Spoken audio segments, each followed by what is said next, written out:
Och så dricker vi lite. Hey allihopa, good morning everyone and welcome to another video from Say It in Swedish. Today we're going to look at some historic Swedish that still lives within modern Swedish. It's not as boring as it sounds to some, but it's quite interesting actually. Firstly, I want to talk about vart. This time I'm not talking about varit, but the old verb vara. This means become, but it's pretty much a dead word in Swedish, except for the imperfect form vart. So what we have here is a word with only its imperfect form left. And I think it also depends on where in Sweden you are if you're going to hear this in the wild. For instance, in the south of Sweden, you won't really hear this. But in Stockholm, it's pretty common to use vart instead of blev. Kind of weird, right?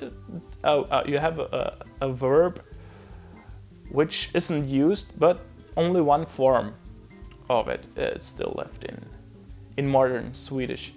Kind of fun, right? Then we have vore, which is conjunctive of vara. In English, this would be if I were something something.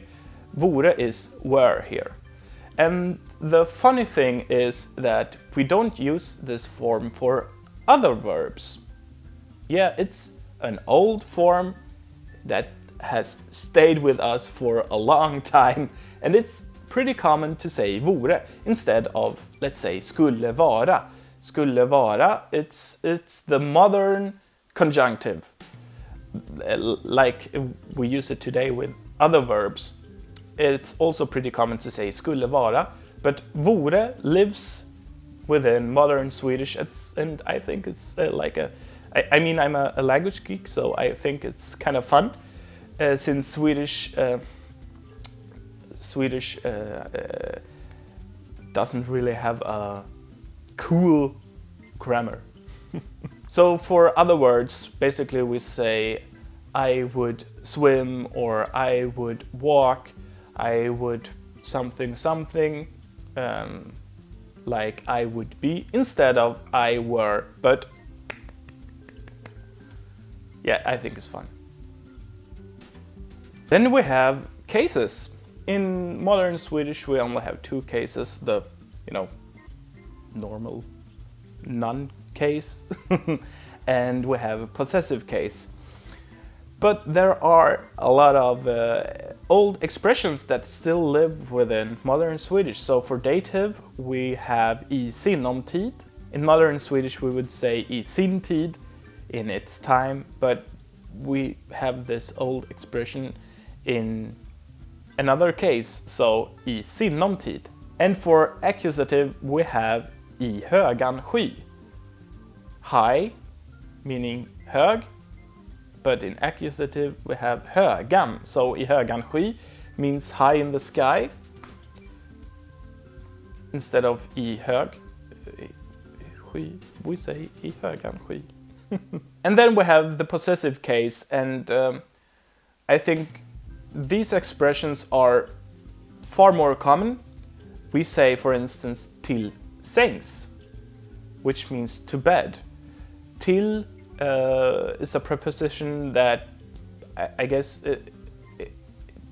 everything that came after it has had to be in the possessive case. It's not like this anymore. In another video I had till dess, until then. Des being the possessive form of det, it. So its is des, and till to its. So basically we have to say to its for until then. To its, till des.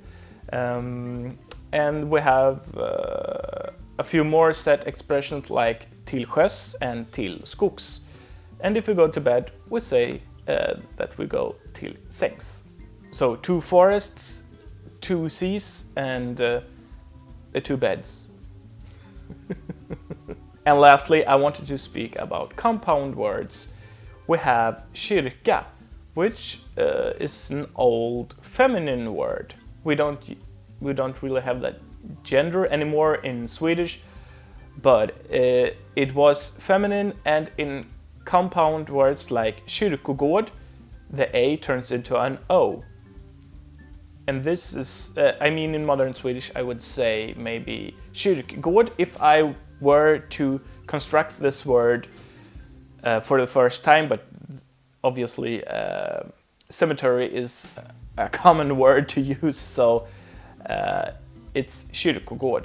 But if I were to create this today, it would most likely be kyrkgård. So in historic Swedish we had feminine words with A that turned into O when they were placed together and coupled together with other words. So that's it for today. I hope you liked this video. If you did, please give it a thumbs up, leave a comment below, and subscribe for more videos about Sweden and Swedish. And don't forget to check out sayitinswedish.com, where we have a bunch of free audio lessons for you. So check out that site and learn some Swedish. See you in the next video. Hej då!